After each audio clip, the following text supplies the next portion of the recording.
You raise an interesting point here about the 2-year service point. The 2-year service point is in relation to unfair dismissal and constructive unfair dismissal. There are a number of rights that you have from day one as an employee, including under the Equality Act.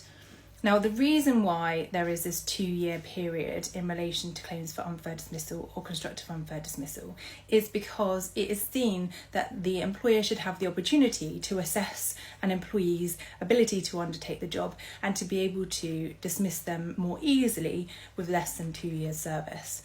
Now, as I've said before, this was previously 1 year.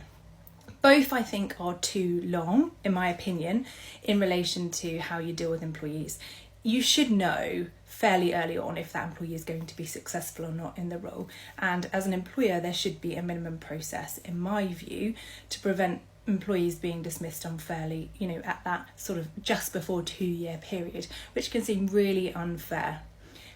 With employment law, there is always a balance. You will hear both sides. So you'll have employers who complain about the fact that employees have too many rights and it's very difficult to run a business.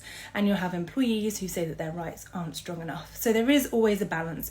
And often the balance tips depending on who's in government. As I said, it used to be 1 year under Labour.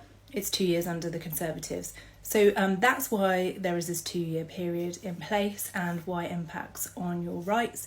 As I said before, you do have rights from day one, but this is in relation to unfair and constructive unfair dismissal in an ordinary sense, without any discrimination or whistleblowing or some other reason that may in itself generate a claim with less than 2 years. I hope this is helpful, and if you have any comments or questions, then do please leave them in the comments.